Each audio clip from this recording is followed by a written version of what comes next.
Dans chaque pays du monde, la politique n'est pas une abstraction lointaine, une affaire d'experts qui serait sans importance pour les citoyens moyens. Elle, au contraire, une réalité qui sans cesse se renouvelle et dont dépend largement le niveau de vie des populations, mais également leur niveau de scolarisation et d'alphabétisation. Vous êtes à l'émission Cosmos, intervention chirurgicale, électorale et judiciaire, animée par le prince Adouma David Mirakouma, la voix des sans-voix, la cristallisation des aspirations légitimes du peuple souverain, frappé du sceau du savoir et l'onction de la faculté, cerveau serveur divinement électrifié, la pierre qui avait été rejetée par les bâtisseurs, mais qui deviendra la principale de l'ombre. Un rocher de scandale, une pierre d'achoppement. Le sujet qui défait la chronique aujourd'hui fait suite au musulman de la presse. Au musulman de la presse qui est rendu consécutif à l'arrestation d'un journaliste appelé Leka. Leka qui est directeur de publication d'un journal très frisé par les populations gabonaises, a fait l'objet d'une arrestation et il n'y a aucun membre de la presse pour pouvoir justement prendre parti pour ce compatriote. Nous avons suivi l'actualité de l'arrestation de ce compatriote à travers l'informateur national et international, c'est-à-dire Jonas Moulenda. Jonas Moulenda qui aujourd'hui constitue la presse nationale gabonaise, la presse internationale, mais également la presse présidentielle. Il est le seul à avoir la possibilité de donner des informations aux Gabonais.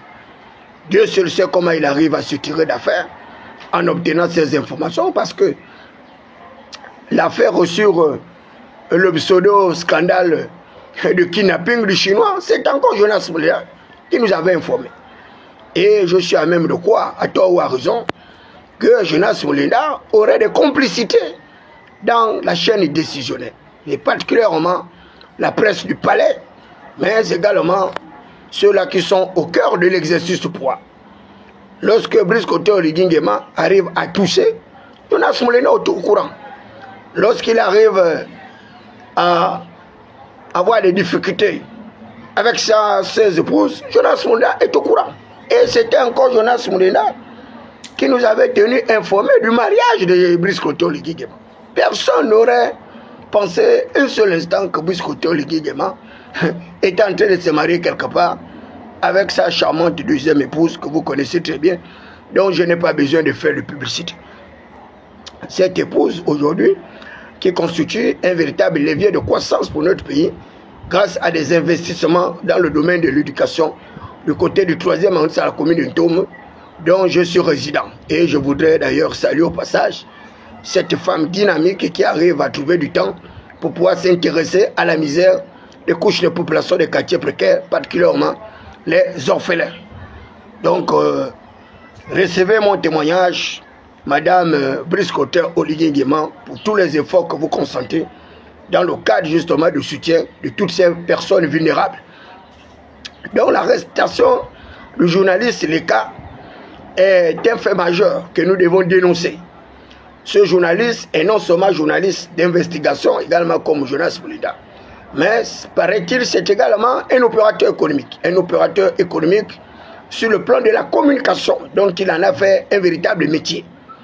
Et dans le domaine de la communication, vous avez ce qu'on appelait sur le plan international la dépénalisation des délits de presse. La dépénalisation. Si on a pu dépénaliser l'homosexualité dans notre pays, a fortiori lorsqu'il s'agit également de la dépénalisation des délits de presse. Mais dans cette dépénalisation des délits de presse, il faut également tenir compte du coût des avantages comparatifs. À savoir que les journalistes, de par leur fonction de journaliste, certains ont d'autres activités lucratives au bord du chemin. Il vous souviendra qu'il y a un journaliste gabonais appelé Roméo qui avait peint Pierre Claver Manga Moussavou, le bovin de Moutasso, qui il n'y a pas longtemps a traité un intellectuel gabonais de haut rang d'idiot, c'est-à-dire le professeur Idiata. Et je me suis interposé pour dire clairement ou ouvertement que Pierre Claver Manga Moussavou était très mal placé pour traiter Idiata Didio, parce que lui-même son doctorat était un doctorat contrefait qu'il aurait obtenu sur des voies, vous voyez, d'une fausse croissance intellectuelle à travers des pays industrialisés qui en réalité ne sont pas des véritables référentiels en matière d'excellence académique. Et Roméo va peindre Pierre Claver Mangam Savo avec une image sordide du chef de gang.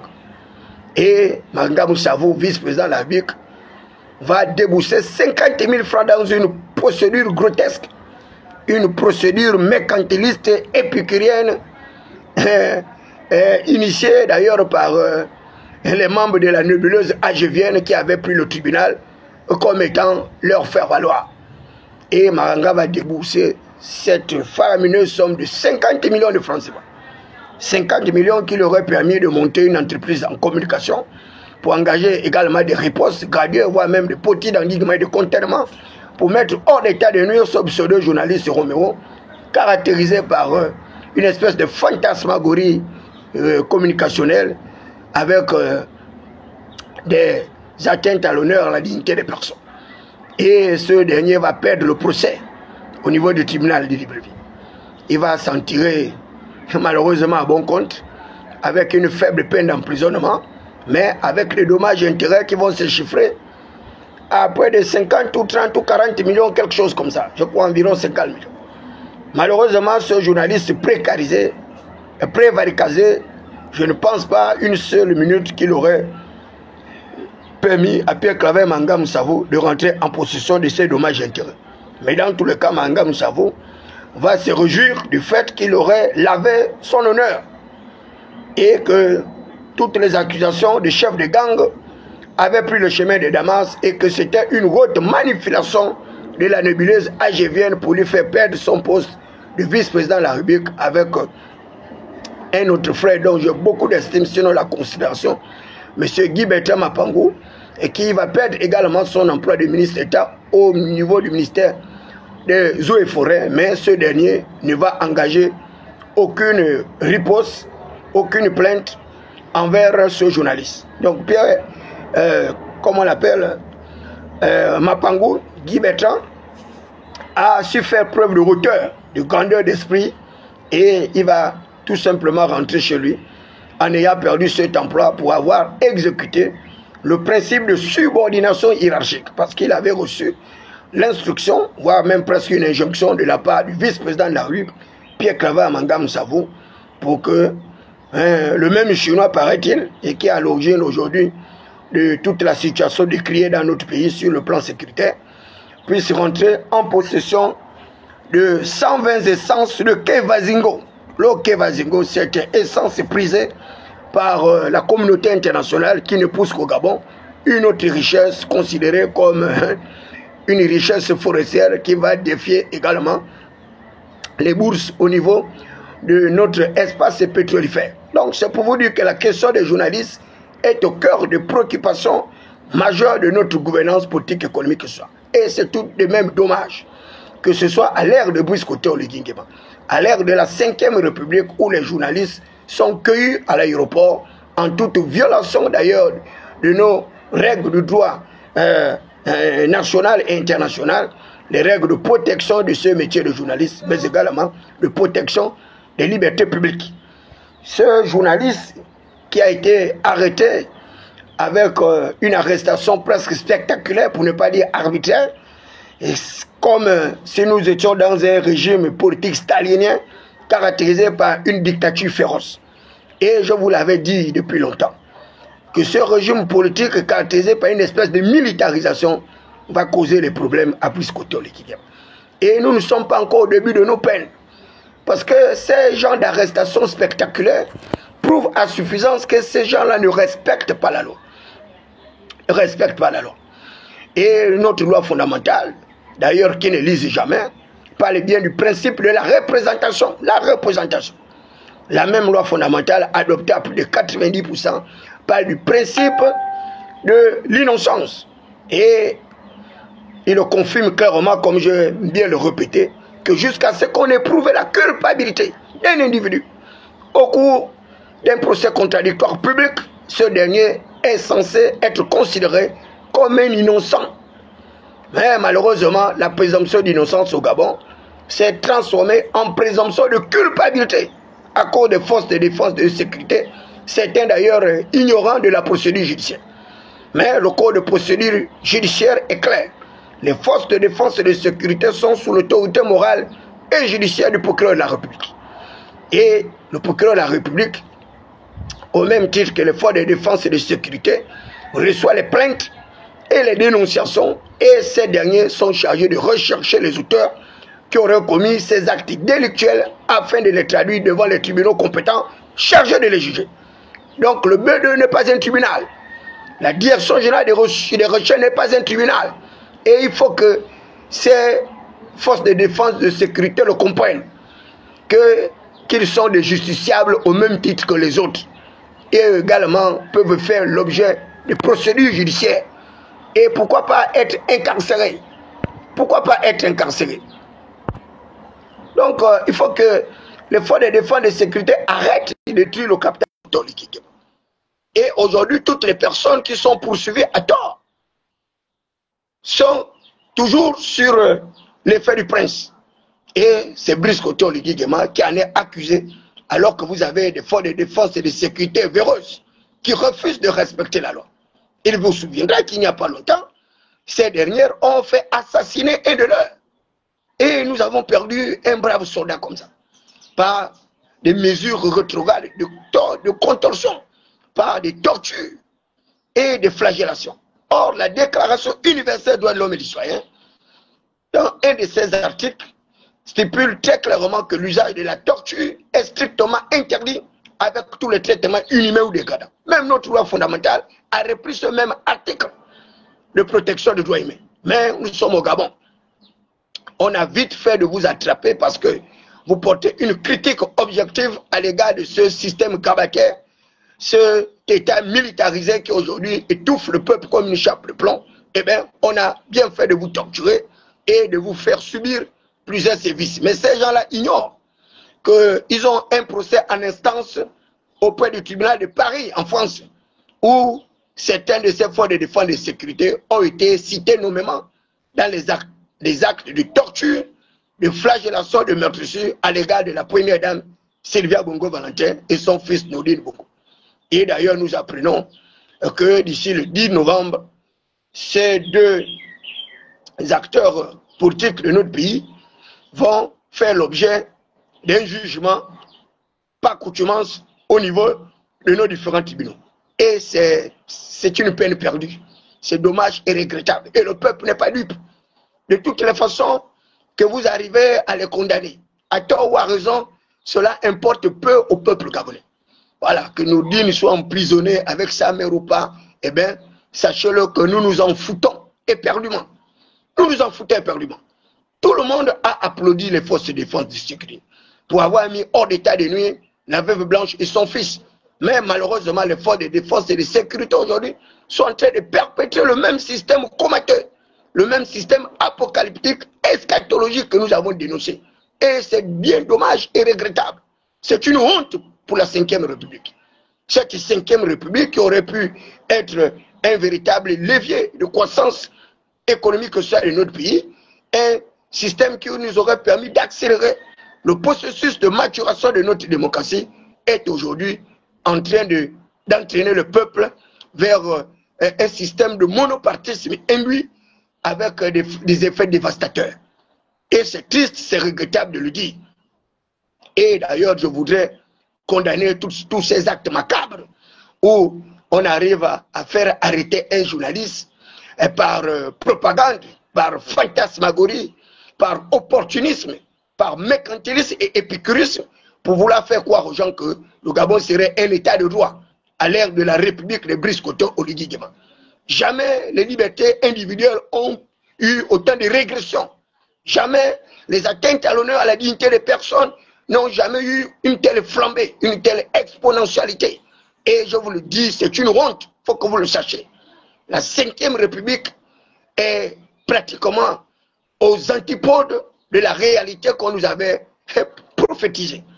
Brice Koto Oligui-Nguema qui est venu avec de bonnes intentions, et ce jour-là, lorsqu'il me recevait au palais, à la terrasse, je lui avais dit que tu ferais mieux de ne pas t'acoquiner avec ces membres de l'ancien régime déchu, parce qu'ils vont détruire ton capital social, ils vont détruire ta gouvernance politique étatique, et malheureusement, le peuple va te rejeter. Et un jour, tu te retrouveras là seul au bord du chemin, comme Ali Bongo Ondimba, abandonné tout le monde. Et tu n'auras que tes larmes pour pleurer, pour te souvenir de mes belles paroles où je t'avais demandé de faire preuve de vigilance et de retenue prudente. Et ce matin, je voudrais une fois de plus vous rappeler, monsieur le président Abib, chef de l'État, dans un régime totalitaire, je vous dis, il n'y a pas de perspective. Dans les régimes totalitaires, il n'y a pas de perspective. La seule perspective qui tienne, eh bien, c'est le coup d'État. Je vous dis bien, c'est le coup d'État. La seule perspective qui tienne, c'est le dernier mode d'expression de la jeunesse. C'est-à-dire l'explosion populaire.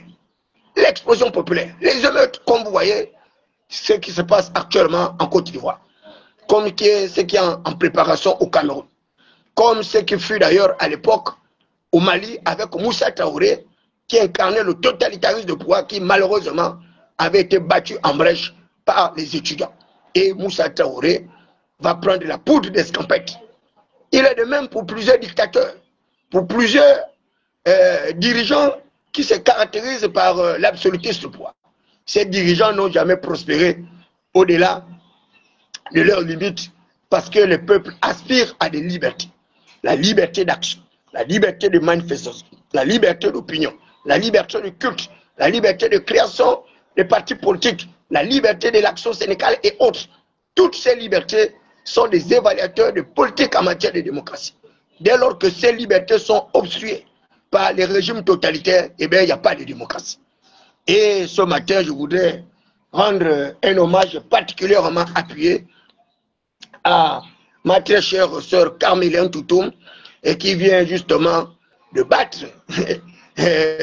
ces pseudo-candidats à faible impact géostratégique et politique dans le 2e arrondissement de la communauté. Quand bien même un ancien Premier ministre, d'ailleurs un nom de moindre, celui dont elle avait servi avec honneur et dignité, prédisait déjà sa débâcle électorale parce qu'ils auraient mis en place des complots pour pouvoir détruire la trajectoire décennale de cette femme diplômée de l'ENA de Paris avec un cerveau frappé du sceau du savoir comme celui de David Mbakuma et l'onction de la faculté. Malheureusement, eh bien, leur basse besogne a échoué. Cette basse besogne a échoué dès lors que David Mbakuma a pris parti pour Carmélien Toutoum et il est très difficile que je soutienne quelqu'un et qu'il arrive à perdre. Il est de même pour mon frère Oswald Mayounou, dont j'avais demandé de soutenir et j'apprends d'ailleurs qu'il a été victorieusement élu. Je voudrais le féliciter pour cela, féliciter son leadership, féliciter Alexandre Awassi également que j'avais demandé aux populations de faire élire, qui avait été élu dès le premier tour, ce brillant acteur politique étatique aujourd'hui qui constitue un véritable phare de l'âge pour une certaine jeunesse, une jeunesse alphabétisée, une jeunesse scolarisée, une jeunesse qui véritablement arrive à cerner les enjeux de développement des villes et villages. Donc, je voudrais une fois de plus également remercier mon très cher aîné, le docteur professeur Wilfried Okumba Kamitatu le nid d'Andjougou, cet acteur politique aujourd'hui qui nous abreuve chaque jour à travers ses tickets. Et il rappelait à la communauté fan sur la nécessité de préserver les intérêts de notre communauté, à savoir protéger l'emploi de Carmélien Toutoum, protéger son leadership, parce qu'il vaut mieux protéger un ministre d'État de sa localité que de tenter de la jeter en pâture, parce que l'avenir est incertain. Et je voudrais faire mien avec Wilfried Okumba Kamitatu pour le féliciter pour sa grandeur d'âme, pour son esprit patriotique et républicain. Wilfried Okumba Kamitatu qui a reconnu très fortement la mal-organisation de notre système électoral gangréné par une multiplicité de fraudes électorales qui entraîne le Gabon aujourd'hui vers des lendemains incertains avec un régime politique présidentialiste monocéphale avec une tête de l'exécutif qui s'est accaparé de toutes les prérogatives de puissance publique. Et c'est dommage et c'est regrettable. Il n'y a plus de contre-pouvoir, il n'y a plus de contre-pouvoir, comme le prédisait à l'époque Montesquieu, ce brillant homme politique français, homme de droit, qui parlait du principe séparatoire de pouvoir entre les trois pouvoirs qu'il avait formellement identifiés, c'est-à-dire le pouvoir exécutif, le pouvoir législatif et le pouvoir judiciaire. Parce qu'il disait aisément que c'est le pouvoir qui arrête le pouvoir. Mais dès lors qu'une seule personne arrive à concentrer la totalité de ces trois prérogatives de puissance publique, ces trois pouvoirs, eh bien, nous sommes en plein dans le règne de l'absolutisme, le totalitarisme de pouvoir, avec des critères d'impérialisme, avec les critères d'hégémonie, de suprématie, avec aucune possibilité pour le peuple de pouvoir éclore son génie. Eh bien, là, nous rentrons de plein pied vers ce que nous avons dénoncé depuis 1960 avec la tentative de vague de décolonisation de notre pays pour lutter contre l'esclavagisme, lutter contre ces négriers que nous avons qualifiés d'impérialistes. Et aujourd'hui, les négriers, eh bien, ce sont nos différents dirigeants. Les esclavagistes, ce sont nos différents dirigeants. Les impérialistes, ce sont nos différents dirigeants. Les sectaires, ce sont nos différents dirigeants. Et ils utilisent d'ailleurs les prérogatives de puissance publique pour pouvoir manipuler l'opinion, pour pouvoir matraquer psychologiquement, psychiatriquement et psychosomatiquement leurs différents électeurs, leur population.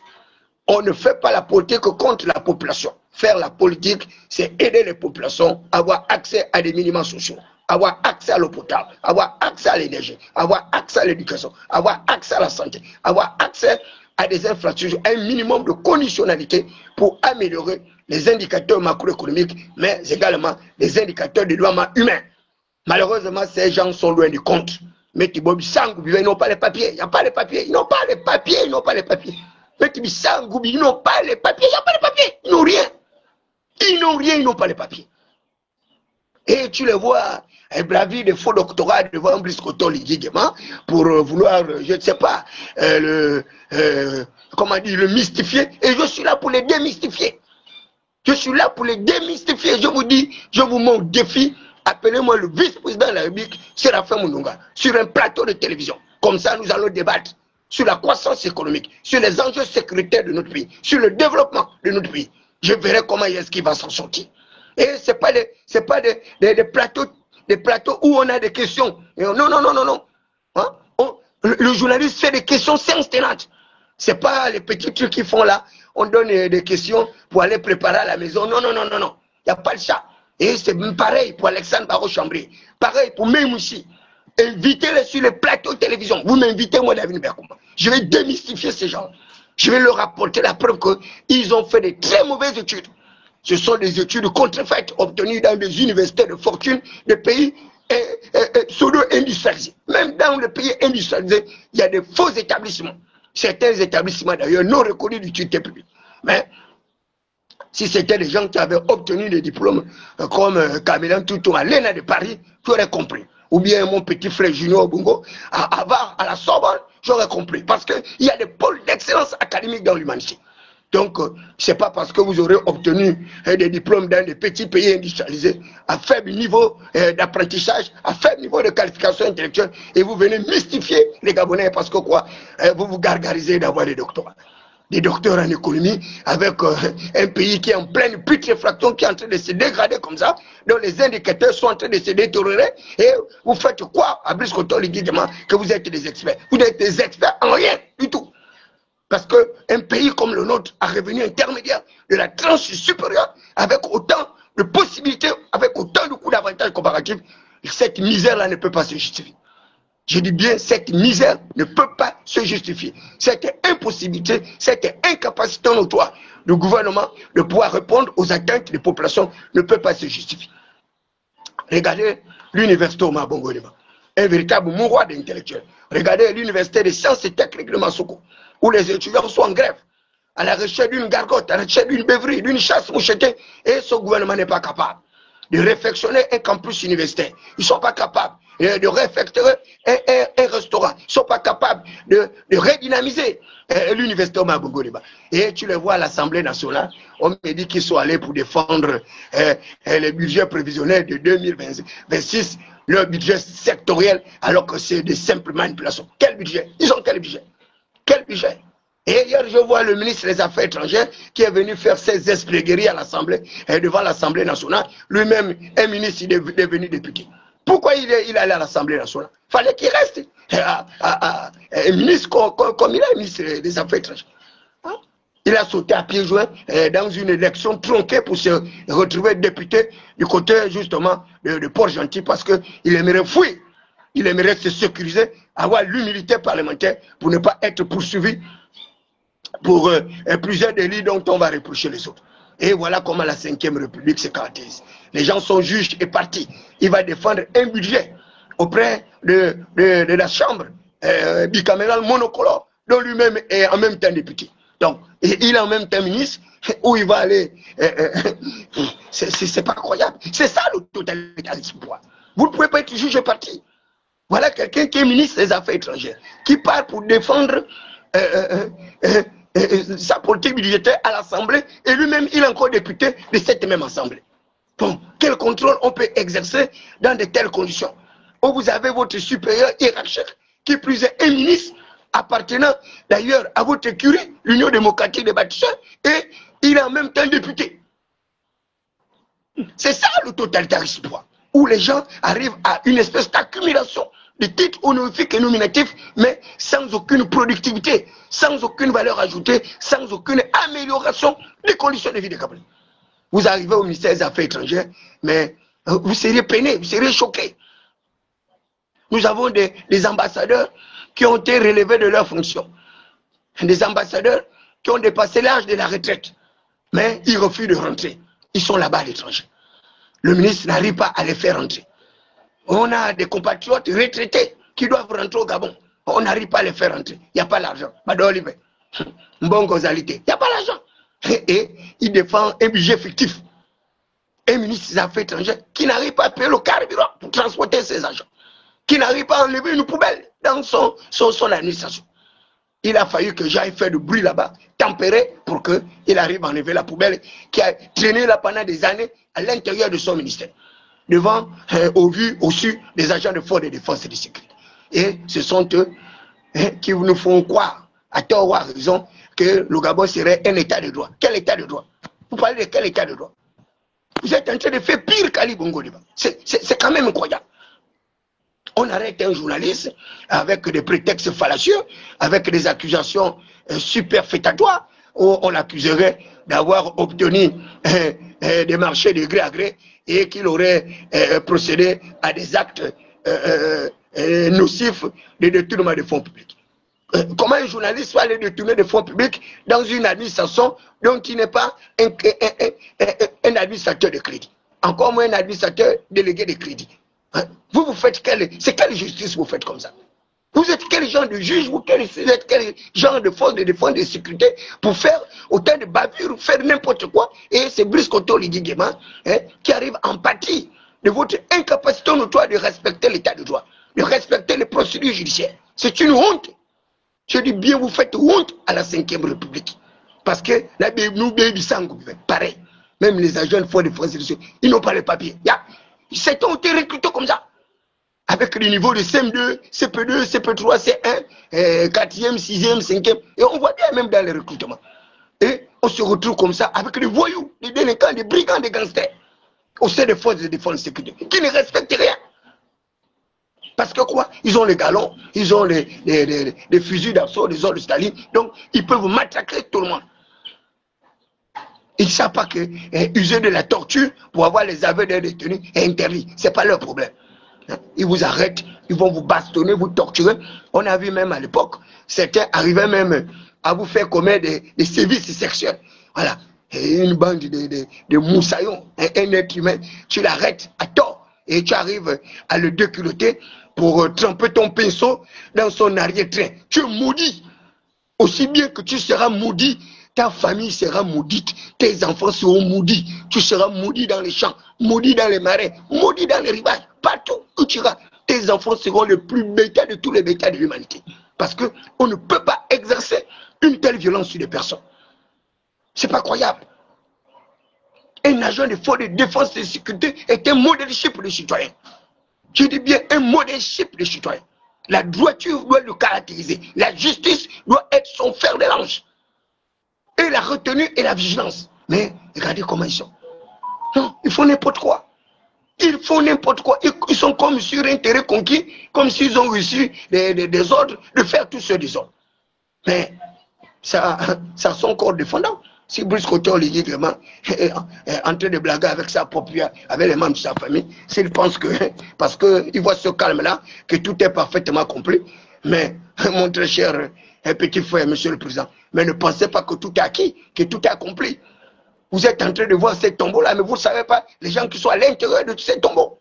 Vous ne savez pas les gens, comment ils sont en train de réfléchir dans les villes et villages. Comment est-ce qu'ils vont vous rendre l'appareil pour avoir trompé, trahi le Parti démocratique gabonais. Vous allez à une élection comme ça. Vous avez 109 députés. 109 députés. 109 députés. Même à l'époque, la liste n'était pas comme ça. Mais vous êtes content, vous êtes fiers d'avoir une chambre bicaméral monocolore. Vous avez pris tous les députés, 109. Vous avez pris tous les sénateurs. Vous avez pris tous les conseils municipaux et départementaux. Et vous en êtes fiers.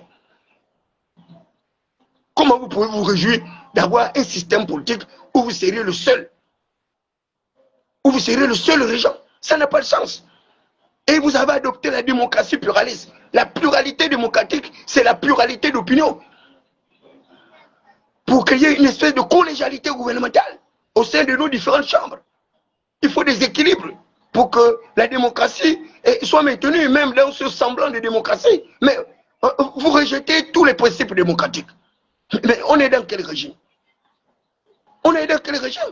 Comment vous allez, est-ce que vous allez vous en sortir en vous comportant ainsi à l'égard de toutes ces personnes-là qui vous ont soutenu, qui vous ont apporté une aide de réfléchir au moment où vous avez besoin d'eux?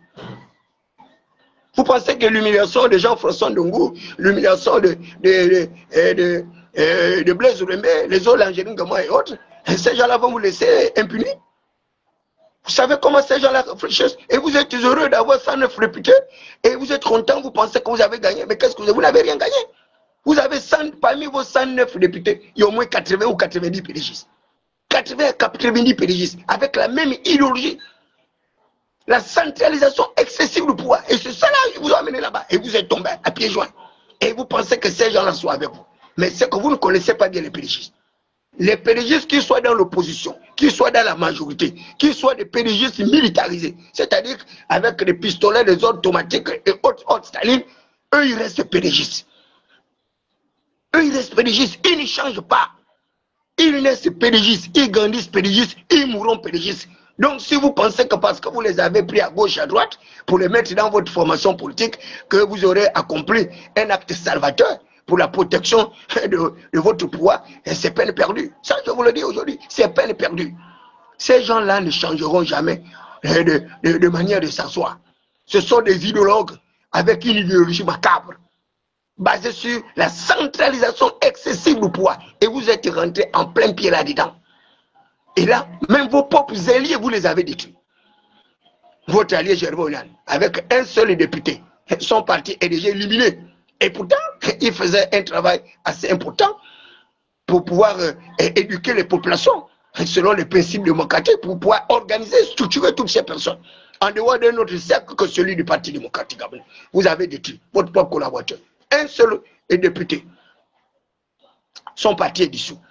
Votre allié de circonstance, ma tante Paulette Missambo, avec 2 membres, 2 députés de l'Union nationale. Voilà, un autre parti dessus. Un parti qui autrefois faisait la fierté du peuple gabonais parce qu'il axé vers une certaine opposition rationalisée, cartésienne, pour que le peuple puisse avoir une alternative, une opportunité de penser autrement que la pensée uniformique, la pensée univoque, la pensée standardisante, la pensée conformiste du Parti démocratique gabonais. Parce que c'est cela le totalitarisme. Donc les gens doivent penser, ils doivent danser au même rythme, au coulabérisme. Une même cadence, avec une même chanson, au milieu d'une multitude de sonorités, avec une possibilité, une éventualité de danser autrement. Non, le PDG ne danse pas autrement. C'est pire que la secte. Et là, vous êtes en plein là-dedans. Donc, si vous pensez que vous avez gagné quelque chose, eh bien, vous êtes prisonnier, monsieur le président. Vous êtes prisonnier de ces gens-là. Vous êtes prisonnier à l'intérieur, avec des pédigistes qui sont à l'intérieur de votre formation politique, et qui plus est, des pédigistes avec des idéologies macabres. Parce que ces péristes-là que vous avez contribué à élever, ces gens-là ne vous laisseront jamais. Ils vont continuer à poursuivre le pouvoir. Parce qu'ils savent que vous n'êtes pas civil. Ces péristes-là savent que vous n'êtes pas civil. Même si vous avez fait ce que vous avez fait pour dire que vous êtes civil, vous n'êtes pas civil. Et vous ne serez jamais un civil. Vous êtes militaire. On ne perd pas le corps auquel on appartient. On ne le perd pas.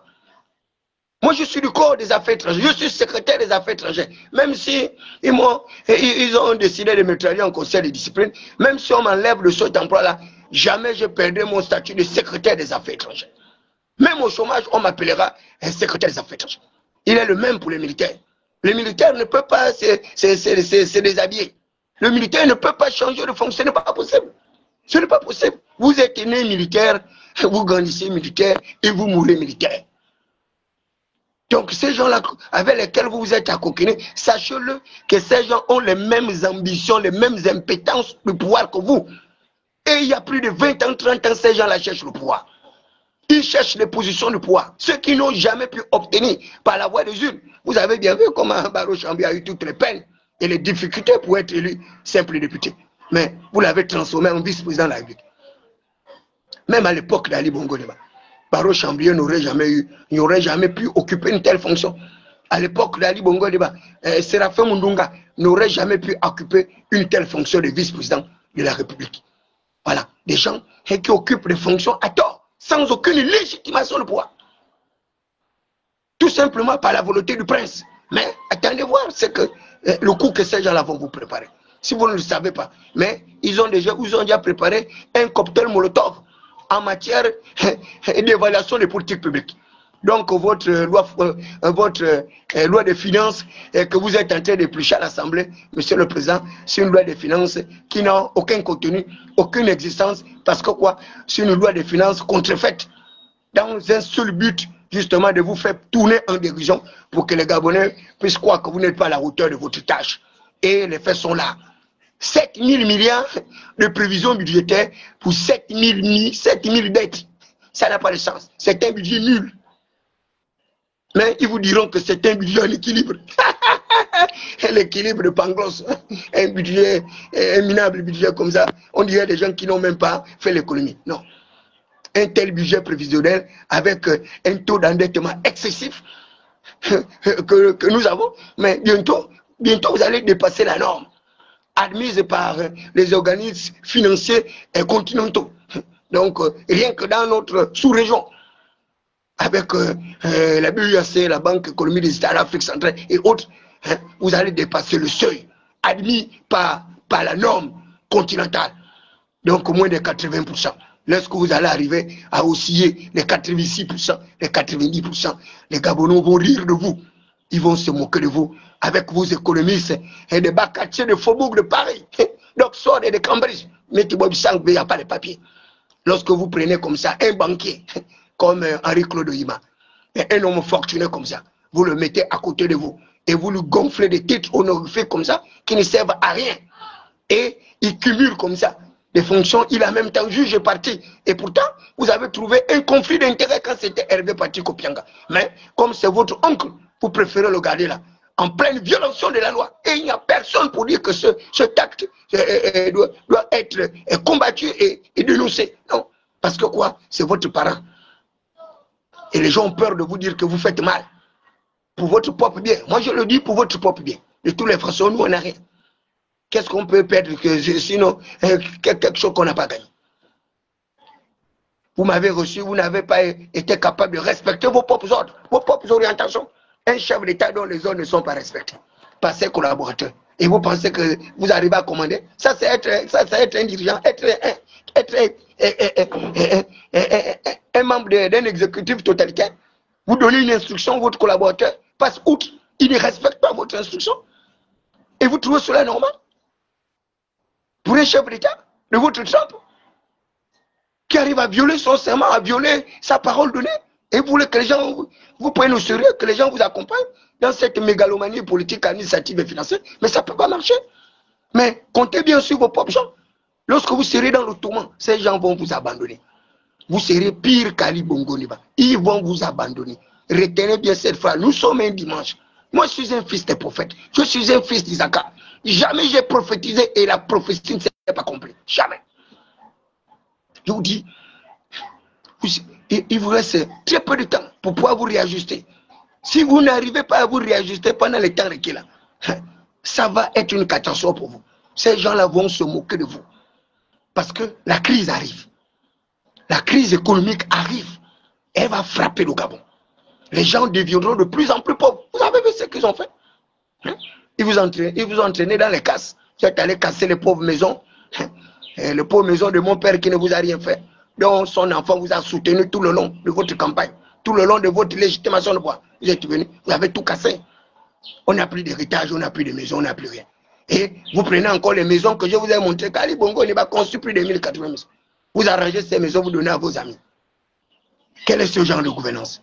Vous donnez des maisons à des personnes qui ne sont pas des ayants droit, qui n'ont même pas habité dans l'endroit où on a cassé. Mais comment est-ce qu'on peut gérer un pays avec autant d'injustice, avec autant de discrimination? Et vous avez ces pauvres femmes que vous avez cassé les maisons, qui dorment à la belle étoile là-bas, devant l'Assemblée nationale.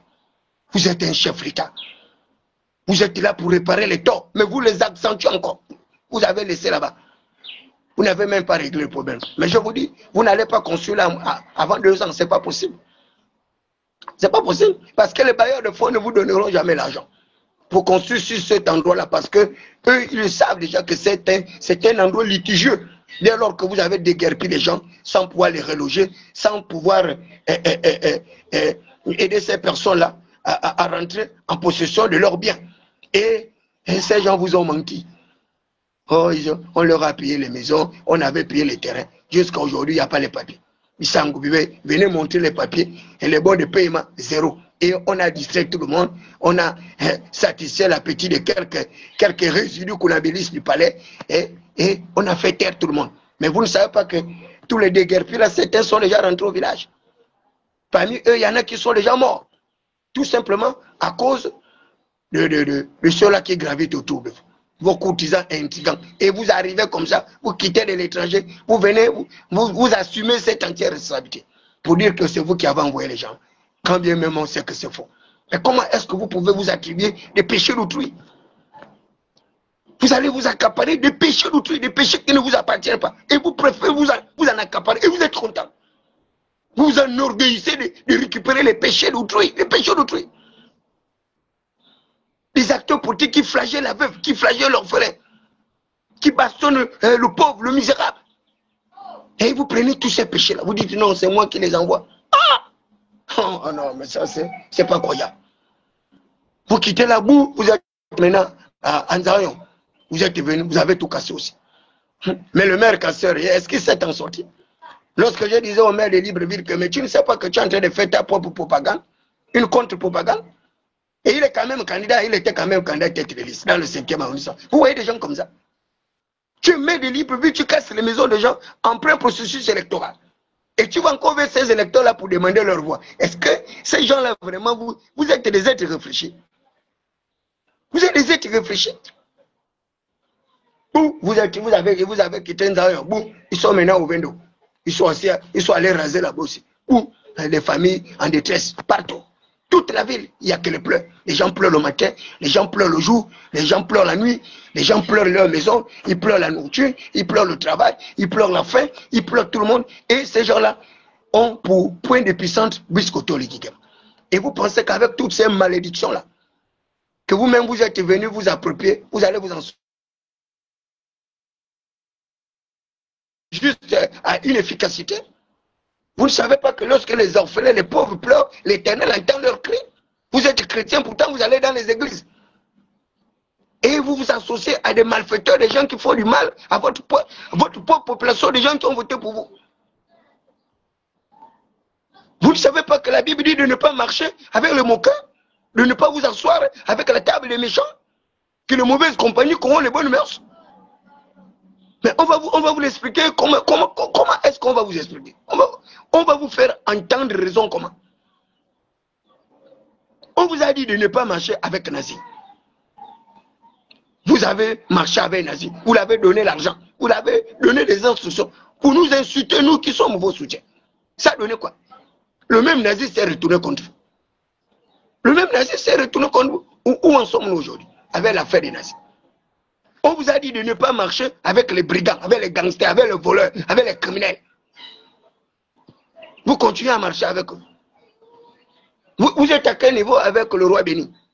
Votre amitié s'est terminée où? Et là maintenant, c'est avec vos propres parents. Vos propres parents. Les forces de défense et de sécurité. Qui ont commencé la rébellion aussi avec vous. Avec des accusations. Dieu seul sait si c'est vrai ou c'est faux. Mais si c'est vraiment réel que ces gens-là ont vraiment accompli les actes macabres dont ils sont reprochés. Donc moi je continue à émettre des réserves. Mais c'est très grave. Les enlèvements, des séquestrations, ça ne relève pas d'une gouvernance étatique rationalisée, avec un chef d'État qui soit capable de respecter un certain nombre de cadres normatifs. Pourquoi vous voulez gaspiller votre propre carrière comme ça? Vous n'avez même pas commencé à légitimer le pouvoir.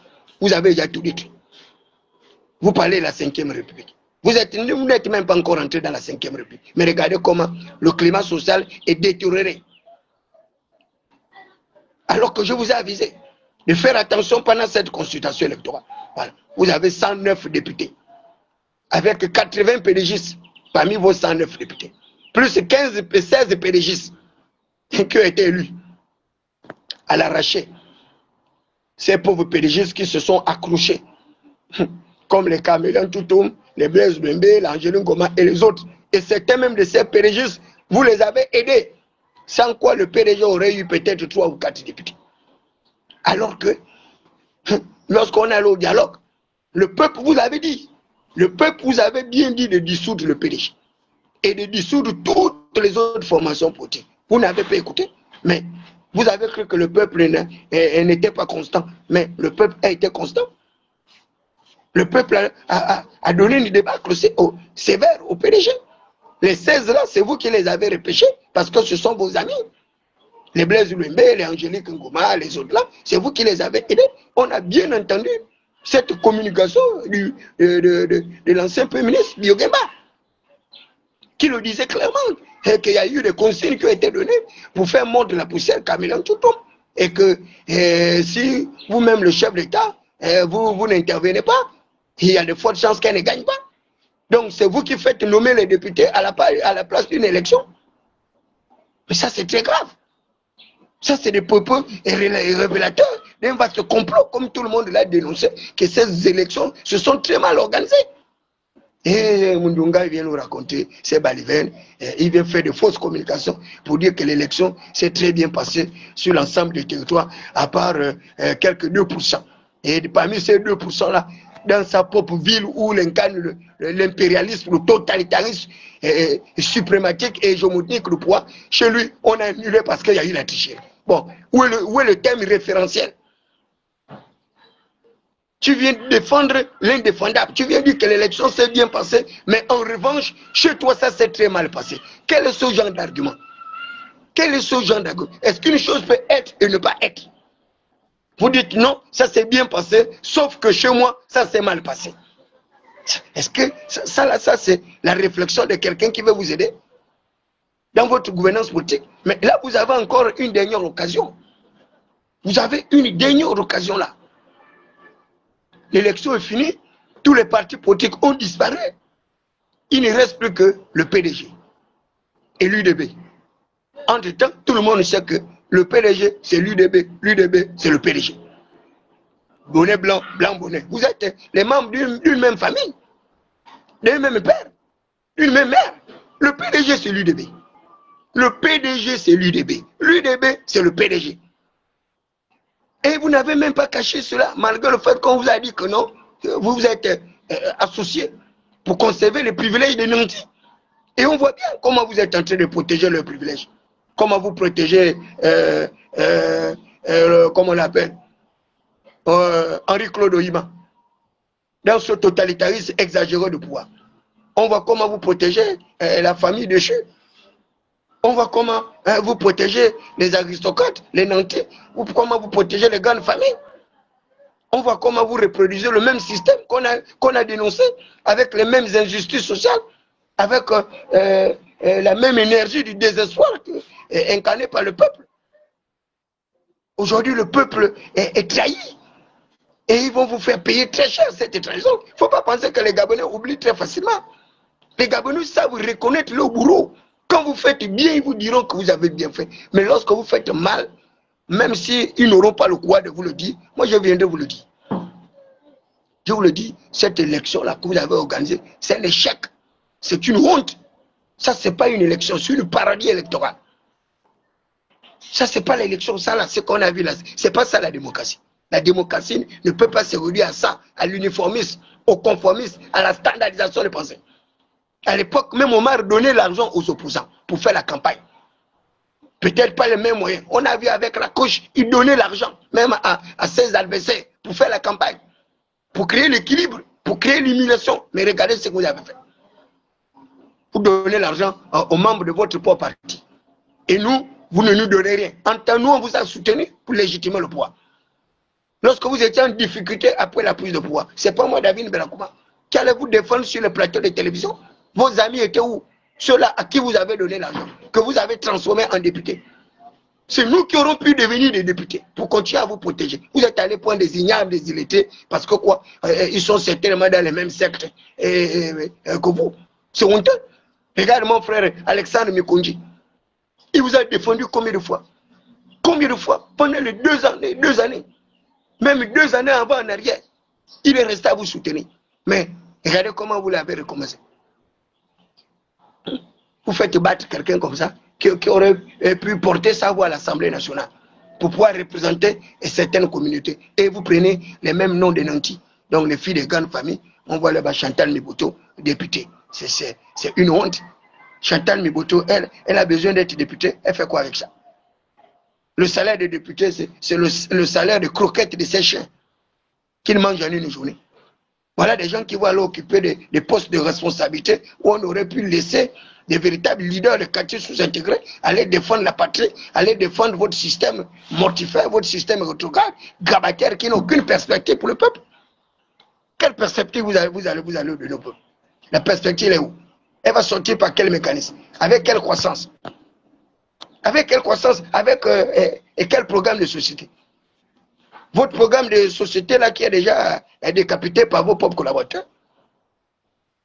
Un pays ne peut pas se développer dès lors que vous n'avez pas investi dans la première révolution qui est la révolution agricole, la révolution verte. Elle a été initiée par Mao Zedong, elle a été initiée par le président Houphouët-Boigny, elle avait été initiée par Omar Bongo Ondimba. La recherche de l'autosuffisance alimentaire. Tant que vous ne serez pas capable de nourrir votre population, il n'y aura rien. Vos projets de développement, c'est du mensonge. C'est des esprits guéris parce que quoi, les gens arrivent à vous mentir et vous acceptez leur mensonge. Et vous pensez que la population, 35 ans d'apprentissage, cette population est restée déscolarisée, analphabétisée? Vous pensez que quelqu'un qui fait toute une journée sans manger, vous allez venir lui parler des budgets de l'Assemblée nationale, des machins, tout ce que vous racontez là? Que cette population va écouter les bêtises là qui se passent à l'Assemblée. Une assemblée où il n'y a plus de contrôle, il n'y a plus rien, il n'y a plus d'évaluation, il n'y a plus rien, tout est terminé. Vous êtes juge parti. Le ministre est député. Un ministre député. Et ça donne quoi? Le député doit contrôler l'action du ministre. Le député doit évaluer la politique du ministre. Mais le ministre est en même temps député. Bon, maintenant ça donne quoi? Rien, zéro. C'est ça le totalitarisme. Là, on a l'Assemblée, PDG, UDB, donc PDG. Le Sénat, PDG. Conseil municipal et départementaux. Tous les maires, PDG. Ça donne quoi?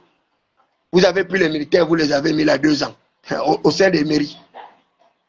Et ces militaires ont fait quoi? Si ce n'est qu'ils se sont caractérisés par des scandales financiers. Vous les avez arrêtés. Vous avez même créé des lois pour les protéger. Vous avez créé l'amnistie. Vous avez bloqué le système de contrôle au sein des conseils municipaux et départementaux. Vous avez nommé les gens comment on dit ça, au conseil économique et social. Mais pourquoi vous avez refusé de nommer les gens auprès des conseils municipaux et départementaux pour qu'il y ait des conseils municipaux et départementaux pour évaluer l'action des maires, pour voter les budgets zéro? Toutes les forces de défense de sécurité, vous les avez mis là. Ils ont mangé là, dans les différentes mairies.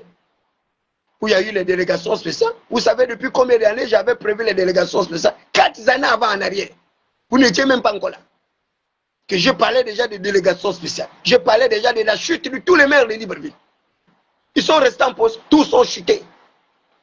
Et toutes ces prévisions-là, je les avais notifiées, noir sur blanc, lorsque je recevais les révélations. Je vous dis, ce n'est pas bon ce qui arrive là. Ce n'est pas bon pour vous. Il faut vous améliorer, il faut réparer tous ces torts-là. Ces gens-là qui ont voulu aller à l'Assemblée nationale, il faut les sortir du gouvernement. Vous les laissez à l'Assemblée nationale là-bas, ils vont se débrouiller là-bas, ils ont voulu être des députés, qu'ils aillent être des députés. Et pendant qu'ils étaient ministres de la transition, si eux également, ils ont volé de l'argent, vous engagez des procédures contre eux. Et l'Assemblée également va évaluer si on peut leur lever leur humilité ou pas. C'est cela la démocratie. Il faut des contrôles, les contre quoi. Vous n'allez pas donner ces gens-là tout. Pourquoi vous protégez les malfaiteurs? Pourquoi vous les protégez? Un simple journaliste, vous allez dire qu'il a volé combien de milliards? Par rapport à vos gens qui sont en train de voler l'argent.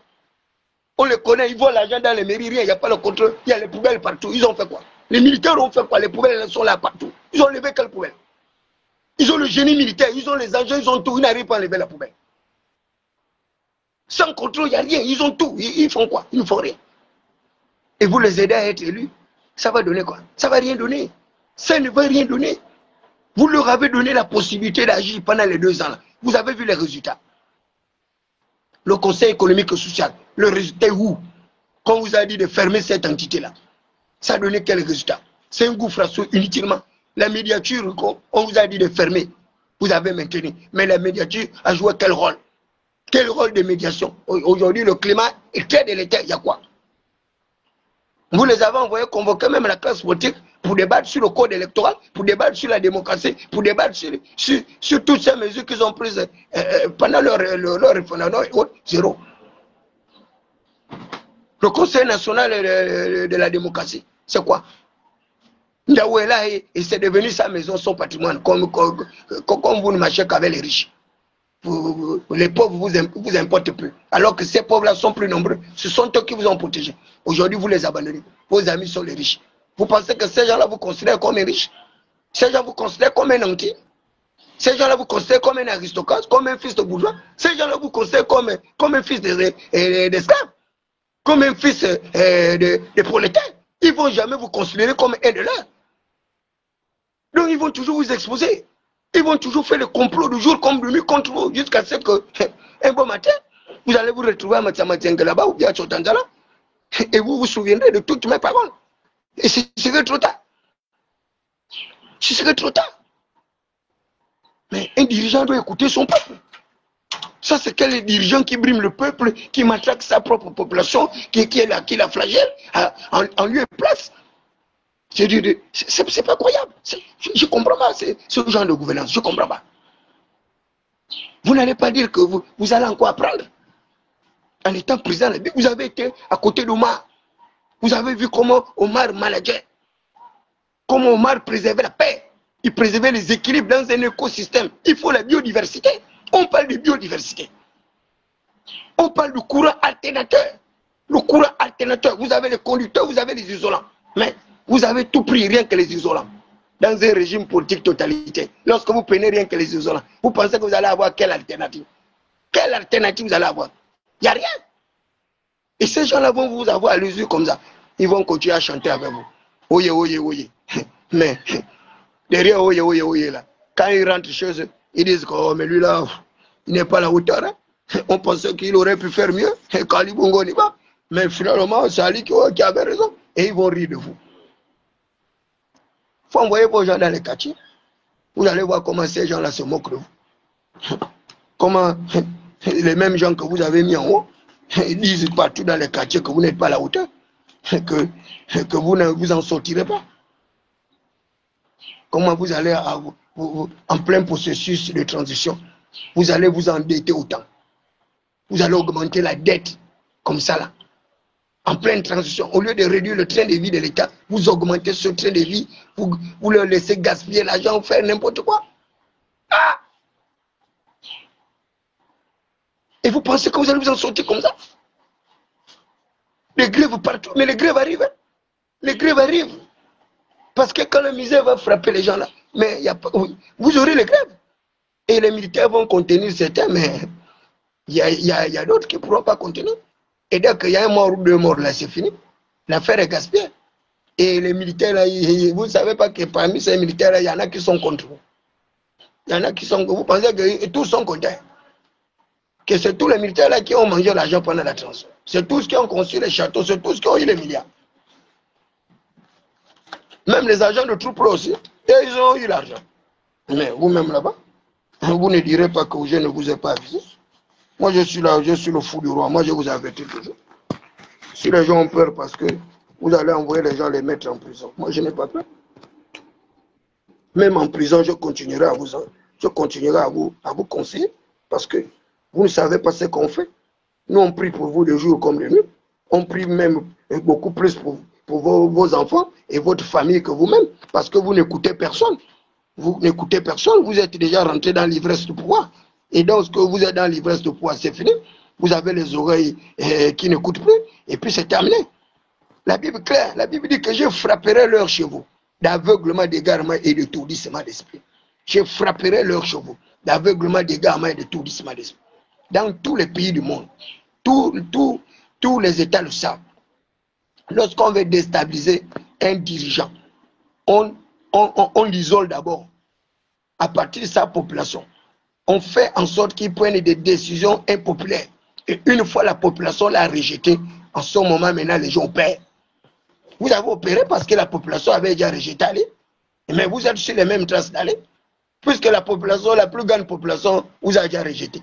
Et vous pensez que c'est le vote là parce que vous avez 109 députés. Vous pensez que c'est cet échantillon de 109 députés là qui va vous faire quoi que le peuple est encore derrière vous. Le peuple n'est plus derrière vous. Les gens vous ont abandonné. Les gens vous ont déjà abandonné. Et la preuve, tous vos alliés là qui dans les partis vont disparaître. Ils vont encore être avec vous comme. Et là, je voudrais même attirer l'attention de ce que j'ai vu ce matin. Je vois maintenant un petit groupuscule de personnes, ces mendiants là, qui viennent maintenant dire que oh non, le parti de Gervais Onian est leur parti. Jusqu'à dire qu'ils ont radié Gervais Onian de leur parti. Vous voyez des imbéciles, des idiots comme ça, des manipulateurs comme ça. Vous pouvez radier le Gervais Onian de son propre parti. Vous prévalez du parti de Gervais Onian où vous avez investi combien de candidats? L'UPR ou l'UPR ou l'UPNR ou quoi là. Tout le monde le sait que c'est le parti de Gervais Onian. Ce n'est pas le vôtre. Vous voyez la manipulation? Et là, ils sont déjà dans le complot parce que le seul député qu'ils ont élu là, plus c'est quelques conseils municipaux. Et là, ils vont maintenant partir à l'UDB. Mais vous voulez aller à l'UDB, allez-y là-bas. Vous n'avez pas besoin que tout le monde y soit, que tout le monde aille là-bas. C'est quoi votre problème? Pourquoi vous emmerdez les gens? Même Gervais Onian qui est un soutien du président, vous venez l'emmerder.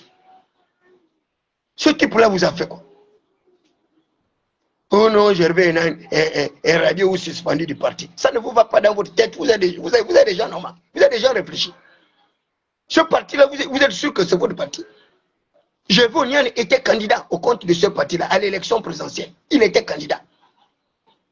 Il était candidat contre aller à l'élection présidentielle. Oligui n'était pas président. Mais à l'époque là, vous, votre parti était où pour dire que c'est votre parti? On sort d'une élection, Gervais Onian a mis ses candidats partout. Il a porté sa communication. Il allait soutenir les gens partout. Vous étiez où? L'élection finie, vous venez maintenant dire que c'est votre parti. Vous êtes vraiment des êtres misérables. Vous êtes des mendiants, vous êtes des pauvres types. Vous êtes pire que des infidèles. Vous êtes des vrais mendiants. Vous ne valez rien. Vous êtes comme les prostituées qu'on rencontre dans les groupes WhatsApp là, les femmes qu'on paye à 3 000, 5 000 pour dormir avec elles. Vous êtes à l'image de ces gens. Vous n'avez pas d'honneur, de dignité. Vous n'avez pas de famille pour vous comporter comme des mendiants comme ça. Qu'est-ce qui ne va pas avec vous? Vous pensez que Gervais Onian, il est de votre acabit? Pourquoi vous ne respectez pas le cerveau des gens? Pourquoi vous ne respectez pas les combats, les batailles des gens? Nombreux parmi vous n'étiez rien. Grâce à Gervais Onian, il a fait de vous des maires, il a fait de vous des conseillers, des directeurs de cabinet, tout. C'est vous qui avez fait ça. C'est pas Gervais Onian qui l'a fait au vu aussi de tout le monde. Grâce à ça, sa relation de consanguinité avec Brice Koto Oligui. Aujourd'hui, c'est vous qui venez dire que Gervais Onian n'est rien. C'est vous qui n'êtes rien. Vous êtes des tocards. Vous ne valez rien. Donc, votre manipulation grotesque là, elle ne marchera pas. Vous venez défendre un parti qui va être dissous. Est-ce que ça a un sens? Lorsqu'il fallait protéger le parti là, en tentant de faire élire les gens pour protéger l'intérêt du parti là, vous étiez où? Quand Yavonian le faisait, vous étiez où? Comment vous allez venir défendre un parti qui va être dissous parce que l'élection est finie? Et il y a encore quelle élection vous allez avoir des élus nationaux pour dire que vous aurez 4 députés comme vous l'avez recommandé au dialogue pour que le parti soit maintenu? Vous n'avez pas les 4 députés. Votre parti est déjà dissous. C'est terminé. Donc, vous menez encore quelle bataille contre Yavonian sur, comment on appelle ça, le maintien du parti ou pas, sur la propriété du parti. Mais ça ne vous va pas, vous êtes vraiment des idiots. On a vu votre ministre des institutions et tout qui est venu faire le bruit là, le counabéliste d'agir là. Voilà quelqu'un qui a détruit toute sa carrière politique. Il est venu avec de bonnes dispositions, un intellectuel de Ouara qui était respecté dans l'opposition. Il vient, il rentre dans la soupe. Il a modifié son système mental, son système psychique, son système psychologique, psychiatrique, grâce à l'argent. Il est rentré dans une boulimie législative à l'Assemblée, il faisait mener le courabilisme. Regardez comment il a terminé. Jusqu'à vouloir mentir que réagir, c'est son parti. Vous voyez des gens comme ça? Alors que tout le monde sait que réagir, c'est le parti de Félix Bongo. Et il voulait s'accaparer du pauvre parti. Et il a prospéré. Donc rien que cet exemple-là, vous ne vous a pas appris. Il a tout perdu. Il a perdu et le parti, il a perdu même son poste de député où il était candidat. Et il est là, il est perdu là, il ne sait même pas quoi faire. Là, il est en train de réfléchir comment rebondir. Il n'y a rien. Il est mort en guerre. Et tous ces gens-là, c'était les alliés de lui. Et vous ne voyez pas que tous ces alliés-là sont déjà des problèmes pour Oligué. Pour avoir été trahi par l'UDB. Donc ça, là, ça ne vous suffit pas. Il faut que vous créez d'autres problèmes. Mais où est-ce qu'Oligué va s'en sortir avec tous ces problèmes-là que vous créez à ce monsieur qui ne vous a rien fait? Et l'UDB, là, je vous dis, l'UDB sera pire que le PDG. C'est pourquoi j'ai refusé catégoriquement d'appartenir à cette formation politique. On m'a appelé, j'ai dit je ne viens pas. Même comme avait mis directeur campagne de rassemblement des bâtisseurs, j'avais refusé, j'avais accepté parce que c'était la campagne. Il me fallait soutenir Oligui qui n'avait aucun problème avec moi. Au sorti de là, je me suis retiré. J'ai dit, et même pendant que je faisais la campagne, j'étais clair, j'ai dit je ne suis pas avec eux. Je soutiens le président, je ne suis pas un membre du rassemblement des bâtisseurs. Je n'en suis pas un et je n'en serai pas. L'Union démocratique des bâtisseurs, c'est encore pire. Je ne suis pas bâtisseur. Je n'ai pas de maison, je n'ai pas l'argent. Je ne suis pas franc-maçon ou résolution. Je ne suis pas. Donc, je ne suis pas bâtisseur. Et je suis clair, je suis la pierre qui avait été rejetée par les bâtisseurs. C'est pourquoi j'ai créé la troisième voie. La troisième voie, c'est la dernière alternative. Le reste, là, il n'y a rien. C'est fini. Le système politique est resté bipolaire, comme je l'avais dit. Quand nous allons assister à une bipolarisation de notre système politique, vous aurez l'UDB et le PDG et toutes les autres formations politiques vont disparaître. Et moi, je serai la troisième voie, donc l'alternative. On est là, c'est terminé. Il n'y a pas de troisième groupe parlementaire. Il n'y en a pas. Et pourtant, je vous ai annoncé tous ces présages, mais vous n'avez pas voulu m'écouter. Parce que vous faites comme les autres, comme des mendiants, vous êtes là, vous courez derrière ces gens-là parce que vous n'avez pas de dignité, vous n'avez pas d'honneur. Il y a la noblesse dans la pauvreté. Il y a la noblesse dans la pauvreté. Il vaut mieux être un pauvre noble sans argent que d'être un riche prostitué, dévergonné, misérable. Les gens vont chier sur ta tête parce que tu dois avoir un petit poste de chef de service, de directeur, de quoi. Ça, c'est le niveau le plus précaire qu'on a connu au Gabon. Le plus précaire. Le président était clair. Il tirait sans oui. Tu repars en diplomatie. Je dis, monsieur le président, ce n'est pas utile. Je ne peux pas aller en diplomatie alors que vous êtes engagé dans une bataille électorale. Ah bon? J'ai dit, oui, je sais que vous serez candidat. On est à plus d'un an avant qu'il ne se prononce. J'ai dit, je sais que vous serez candidat. Mais la bataille va être difficile. Donc, laissez-moi au Gabon pour mener à bien votre campagne. Laissez-moi au Gabon pour vous aider à légitimer le pouvoir. Parce que le peuple, c'est ma vie, c'est ma passion. Je sais comment parler aux populations. Je sais comment les identifier. Je sais comment les structurer. Je sais comment les organiser. C'est un travail qu'on a fait depuis plus de 30 ans. Le chef de l'État a dit, ah d'accord. Bon, qu'est-ce que tu veux que je fasse pour toi? Puisque tu ne veux pas aller à l'étranger. Je dis, monsieur le président, envoyez-moi le de vie. Il a dit d'accord. Il m'a donné un papier blanc. Vous imaginez, un président laïque, il vous donne un papier blanc pour mettre votre doléance ou votre demande. Vous allez trouver ça où, dans quel pays? Le président n'est pas votre ami, il ne me connaît pas, on n'est pas parenté. J'avais tout simplement rempli une demande d'audience. Et une de ses collaboratrices est venue me chercher. Et le président, il prend un engagement de me nommer. À la fin, il ne me nomme pas. Mais la personne que j'ai même sur mon papier que le président m'a nommé, lui, il est nommé. Et moi, je n'ai rien. Le président dit à son collaborateur que tu achètes tirer sa une voiture de son choix. Tu l'équipes ses quartiers généraux. Voilà. Ils prennent l'argent, ils prennent tout. On ne me donne même pas un radis. Tout ce que j'ai reçu, c'est 3 millions de taxis que le président avait dit de me donner séance terrain. Parce que si le président n'avait même pas dit de me donner les 3 millions séance terrain là, même l'argent là, ils n'allaient pas me donner ça. Puisqu'en sortant, ils ont encore volé même 500 000. Eric Otieti avec son frère Mikala, deux malfaiteurs, des bandits comme ça. Pour récupérer les 500 000 là, j'ai dû les menacer. J'ai dit, vous n'avez même pas honte. Le président nous donne chacun 3 millions, vous me volez encore 500 000. Est-ce que vous êtes même des êtres réfléchis et des misérables comme ça? Ça, c'est pire que des mendiants. Et là, je le vois maintenant, là. On lui a donné une maison. Vous voyez des gens comme ça? On lui donne une maison dans les maisons d'Ali. Lui, on n'a pas cassé sa maison. Il n'a rien fait. Nous, qu'on a cassé les maisons, on ne nous donne pas les maisons. Pour rendre justice, mais lui, on lui donne une maison. Bon, quand vous voyez un État comme ça, vous pensez que les dirigeants sont des êtres normaux. Ça, c'est pas des moi, je comprends mal. Comment est-ce qu'on peut justifier de tels comportements? La personne qu'on casse la maison, on ne lui rend pas la maison, mais on donne la maison à la personne qui est venue vous insulter lorsqu'on vous a cassé les maisons. La personne qui est venue se moquer de vous lorsqu'on vous a cassé les maisons. Mais c'est lui qui est récompensé. Voilà la gouvernance du président. Non. Il fait du favoritisme. Il aide ses parents, ses amis, des gens qui ne peuvent même pas l'aider. Qui ne peuvent même pas le soutenir. Quand ça va chauffer là, ils vont l'abandonner. Ils vont fuir. La preuve est là, quand tu vois les comme après, ils ont même pas perdu le pouvoir. Ils ont fui le PDG. Ils ont fui Ali. Alors que le procès qui va arriver là, mais Noudi ne viendra jamais au Gabon. Sylvien ne viendra jamais au Gabon. Et ils le savent.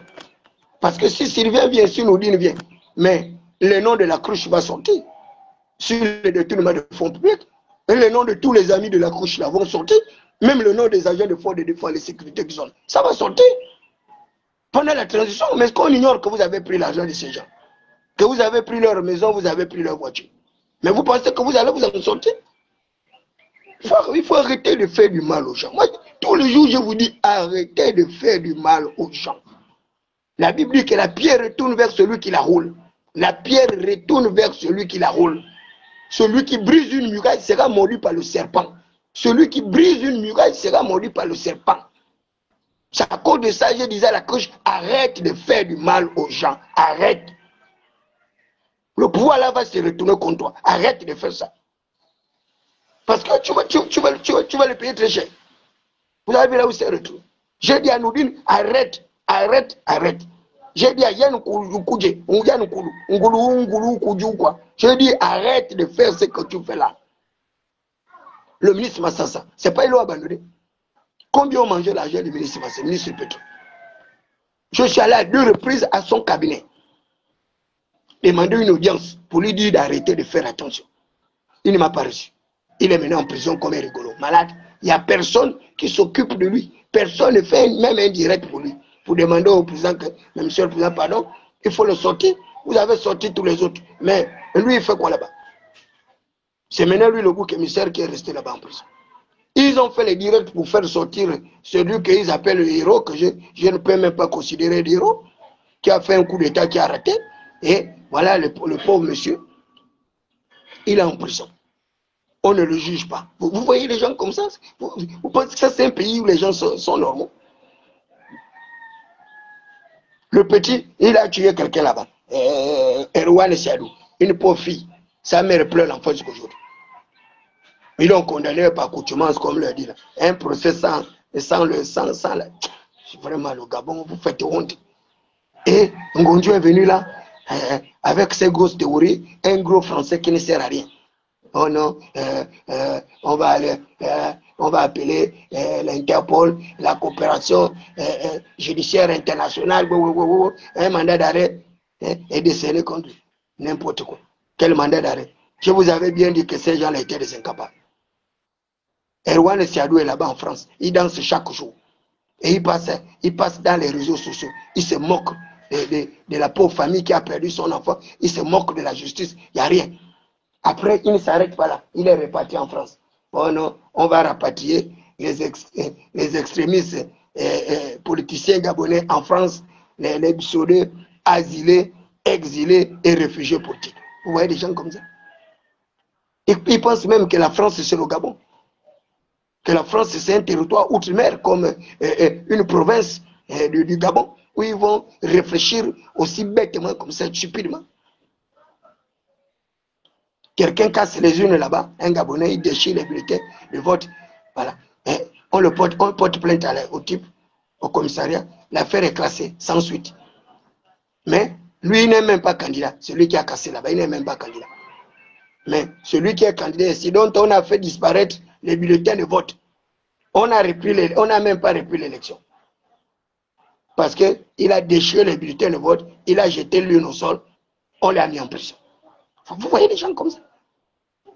Mais il n'y a personne pour réparer ce qu'ils ont fait. Il n'y a personne pour condamner celui qui a volé ses bulletins de vote.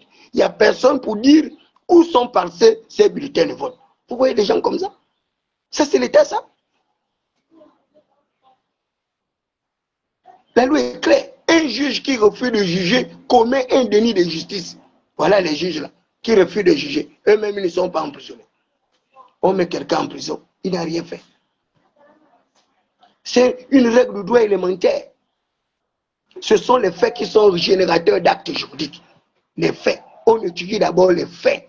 On qualifie ces faits en actes juridiques avant d'arriver à l'application de la loi. Vous l'avez arrêté, oui. Vous l'avez arrêté, pourquoi? Il a cassé les unes. Il a détruit le matériel de campagne. Monsieur, oui. Vous avez cassé les unes. Vous avez détruit le matériel de campagne, pourquoi? J'ai détruit le matériel de campagne. J'ai détruit le bulletin de vote parce que je suis candidat. Et que dans ce processus électoral, il n'y avait pas mes bulletins. Et la loi dispose qu'un candidat qui ne retrouve pas ses bulletins en plein processus électoral, cette élection ne doit pas avoir lieu. Donc je voulais attirer l'attention du pouvoir public pour faire annuler cette élection. Et c'est pourquoi je l'ai fait dans ma circonscription administrative, dans mon bureau de vote où j'étais candidat. Est-ce que vous êtes allé casser dans les autres bureaux de vote? Non, monsieur le procureur. Non, monsieur le juge. Pourquoi vous ne l'avez pas fait? Parce que je suis conscient que dans les autres bulletins et dans les autres bureaux de vote, il y a des compatriotes également qui viennent pour voter. Moi, j'ai tenu à manifester mon mécontentement en respectant ma juridiction, ma circonscription subdivisionnaire, mon bureau de vote auquel j'appartiens. Et il était hors de question pour moi d'accepter cette violation fondamentale de mon droit, d'accepter ce totalitarisme exacerbé de pouvoir, d'accepter cette manipulation, d'accepter cette exclusion, cette discrimination. Et c'est fort justement de ce principe de droit qui me permet de protéger mon bulletin de vote que j'ai décidé de casser cette une pour manifester mon désarroi et que l'élection soit annulée dans ce... Et c'est ce qui a été fait. Voilà. Vous allez condamner un truc comme ça comment? Monsieur le ministre de l'Intérieur, oui. Le président de la commission électorale, oui. Vous qui avez géré le processus du compte de tout. D'accord. Est-ce que vous pouvez nous expliquer comment est-ce que le bulletin de vote de ce candidat ont disparu le lendemain matin? Est-ce qu'il était participant à cette élection? Oui. Est-ce que vous avez un document qui atteste que bel et bien qu'il était participant de cette élection? Oui, il a le papier, il montre. Moi, j'ai le papier qu'on m'a remis lorsque j'ai déposé mon dossier. J'ai le papier qu'on m'a remis. Donc, vous ne pouvez pas avoir accepté la candidature de ce monsieur avec toutes les pièces affreuses qu'il a déposées. Il a fini de faire la campagne, il a payé 1 million de francs CFA et il compétit même au compte d'une formation politique. Il n'est même pas indépendant comme moi, David Berkouma. Donc, avec moins de possibilités de pouvoir se défendre. Or, là, il défend dans le cadre d'un parti politique qui n'est rien d'autre que l'Union nationale. Un allié de Biscoto Likigem. Un allié. Depuis le départ, ils sont alliés. Et on met le pauvre monsieur en prison. Vous voyez les gens comme ça. On a vu ça. Et c'est lui maintenant qui est tourné en dérision comme un casseur, comme un pilleur, comme un bandit, et comme il leur faut les boucs émissaires. Tout identifié pour faire croire que bon, il y a eu des petits manquements. Bon, ces gens-là, on les a neutralisés. Vous êtes honteux, vous faites honte au pays. Je vous dis, vous faites honte au pays. C'est ridicule de vous comporter ainsi. Arrêtez de faire du mal aux gens. Arrêtez de faire du mal aux gens. Arrêtez. On est là, on est dimanche 19. Arrêtez de faire du mal aux gens. Ce type-là que vous mettez en prison, c'est un orphelin. Ce type-là que vous mettez en prison, son père était banquier, un brillant banquier. Ce type que vous avez en prison, son père était député de ce même siège-là. Pendant 10 ans, le père de Léo était député. Pendant 10 ans sur ce siège. Ce type-là que vous mettez en prison, il a soutenu Oligui Nguema pendant tous les 2 années de la transition. Il n'y a pas un seul jour où il n'était pas à l'aéroport. Il n'y a pas un seul jour où il n'a pas fait de communication. Il fait partie des gens qui m'ont même combattu pour dire que non, Thierry, tu ne peux pas soutenir le président et puis tu critiques le gouvernement et puis tu fais ceci, tu fais cela. Il dit mon frère, fais ta part, laisse-moi faire ma part. Parce que il semble que tu ne connais pas bien le système là. Et pourtant tu étais longtemps dans ce système. Mais comme c'est un système qui n'aime pas la vérité, parce que c'est un système qui vit dans le mensonge. Le mensonge, ça c'est leur caractéristique, la caractéristique des membres du système, le mensonge. Ils mentent le président le jour, ils mentent la nuit, ils mentent le soir. Ils vont jusqu'à mentir quand non. L'argent que le président leur avait dit de me donner pour payer mes chaises, mes tantes et sonneries, ils m'ont donné ça. Des menteurs comme ça, même 100 francs, ils ne m'ont jamais donné ça. Ils viennent quand même mentir, ils sont présidents. Oh non, moi, j'avais donné l'argent le jour-là. Ils ne m'ont même pas donné 100 francs. Vous voyez des gens comme ça. Ils vont jusqu'à mentir que non, le chef de l'État ne m'a pas donné le papier pour inscrire mon nom pour être conseiller social du président auprès du maire de Libreville. Ils vont jusqu'à mentir que ce n'est pas mon papier où j'ai écrit le nom d'Éric Otete. Et j'ai bien mis Éric Otete, conseiller du président auprès du maire de Libreville. Donc, lui, il a pu être nommé, il a fait comment? C'est mon propre papier, en présence du président. Quand j'ai dit ces gens-là, ils ne sont même pas des initiés. Parce que le Ndjobi de mon grand-père Loba, le Ndjobi de mon grand-père Andjoa, quand tu mens comme ça, quand tu tables le Ndjobi, tu peux même mourir le lendemain. Un papier qui s'est fait en présence des témoins. Justine Lokogo, témoin. Même elle n'arrive pas à témoigner, dire que c'est moi qui dis la vérité. C'est maintenant moi le menteur. Vous voyez comment l'être humain est.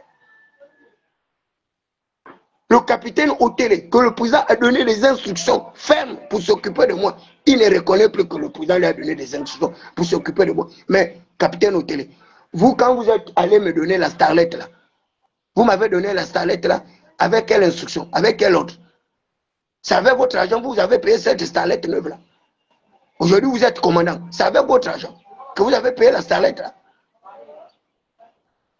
Pourquoi vous n'êtes pas honnête comme ça? Et vous pensez que vous faites du bien au président comme ça, avec les mensonges? À quel moment vous avez payé mes chaises? À quel moment vous avez payé mes tentes? À quel moment vous avez payé mes sonos? À quel moment vous avez payé mes caméras, comme mon matériel? Vous pouvez dire, jurer devant serment, que le président ne vous a pas donné instruction de me payer toutes ces choses? Vous pouvez le jurer? Vous pouvez jurer devant serment que le président n'a pas dit que je parte à l'hôtel de ville avec un papier où j'étais conseiller social du président auprès de maire Libreville, auprès de délégué sur ça. Vous pouvez jurer sur serment. Le secrétaire général Rosa Tangarignon, il peut nier qu'il n'était pas là ce jour-là. Il va nier qu'il... Le président lui a même dit de me nommer conseiller du ministre des Affaires étrangères C'est moi qui ai refusé. J'ai dit non, monsieur le président, je ne vais pas. Je ne vais pas aller là-bas. Quand ça t'a gagné, on peut nier cela. Le directeur général du protocole qu'on a enlevé là. Il pouta ou il poupa ou quoi là, je ne sais même pas si c'est un nom gabonais ou je ne sais même pas. Lui aussi peut nier qu'il n'était pas là. Lorsqu'il recevait, tous ces gens-là recevaient tous ces ordres du président. Et vous allez vous gaspiller la politique du président. Vous faites que les gens détestent le président. Alors que c'est vous qui êtes des bandits, vous ne respectez pas ce que le président dit. Le président vous envoie donner de l'argent aux gens, vous mangez l'argent. Le président vous dit de nommer quelqu'un, vous nommez vos parents à leur place. Vous pensez que moi je n'ai pas le dossier de tout ce que vous faites.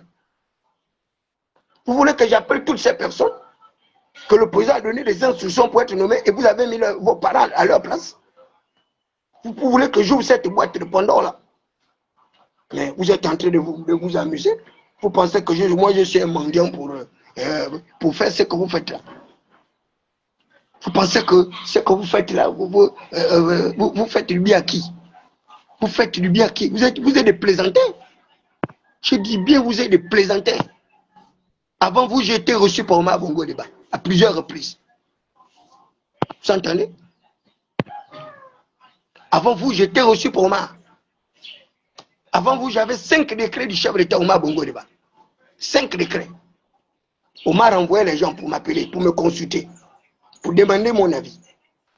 Avant vous, Ali me donnait de l'argent. J'ai dormi au palais à Bongoville 1 mois et demi au palais.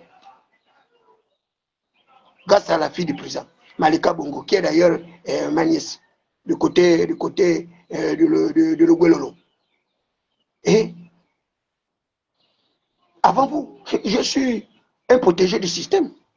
C'est vous qui pensez que moi je suis un mouton que vous pouvez manger à tous les râteliers. Vous savez combien de fois la mère du président, Kamadabani Marie-Joséphine, a tenté de m'enfermer? Et que son fils lui disait que laisse repos, monsieur derrière. Vous avez déjà mangé 4 millions d'un président au cours de votre anniversaire, pour payer, rien que le gâteau. Ali m'a donné 4 millions pour payer mon gâteau. Vous parlez de quoi? Vous pensez qu'Olivier va être président et puis moi je vais rester au quartier, je n'ai rien. Et puis moi je vais vous laisser. Il arrive à réhabiliter les grandes familles parce que ces grandes familles-là, ce sont ses parents avec ses amis. Et moi, c'est moi le fils de prolétaire, c'est moi l'idiot, c'est moi qui dois continuer à souffrir, à mourir de faim pendant que moi je l'ai soutenu, pendant qu'il était en difficulté. Vous êtes normaux, vous avez les problèmes. Vous avez les problèmes. Vous pensez que la politique c'est le bénévolat? C'est vous qui demandez au peuple de faire le bénévolat. Vous-même vous êtes des mercantilistes politiciens. Vous-même vous êtes des budgétivores politiciens. Vous-même vous êtes des maîtres chanteurs de la politique. Mais attendez, maintenant on va voir. Tous vos partis ont disparu, non? On va voir maintenant comment vous allez continuer à dire que vous êtes loyal à la politique de l'Olivier. C'est maintenant qu'on va voir votre loyauté.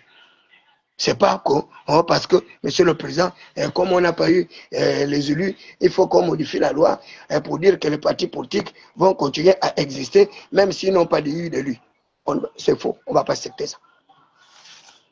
Ce sont des décisions du dialogue national. Moi, je vous avais déjà avisé depuis le départ que vous n'auriez pas les 4 élus nationaux là. C'est trop demandé pour vous. Vous n'aurez pas les 40 conseillers municipaux. Vous ne m'avez pas écouté. Vous n'avez pas eu les 4 élus nationaux. Vous n'avez pas eu les 40 conseillers municipaux départementaux. Vos partis sont annulés. Le parti de Baro Chambrier, Amana. L'Union nationale pour les Messambo, Amana. Le parti de Gervais Onyan, Amana. À l'heure actuelle, on connaît et on garde pour raison, avec certification notariale, que au Gabon, il reste 2 partis. L'Union démocratique des bâtisseurs et le PDG. Notez cela. Partagez cela dans les villes, dans les villages, dans les marais, dans les prairies, que le peuple a tranché. Il n'y a plus de partis politiques au Gabon. Il reste 2 partis politiques. Il n'y a plus l'opposition au Gabon. À moins que le PDG devienne maintenant le parti de l'opposition, comme on leur a demandé de le faire depuis le départ. Mais à l'heure actuelle, il n'y a plus d'opposition. C'est terminé à Mana. Le peuple en a décidé, c'est lui le souverain. C'est ça le suffrage universel, direct ou indirect. C'est ça les régimes participatifs. C'est ça les régimes représentatifs. C'est la volonté du peuple qui s'exprime et on obéit.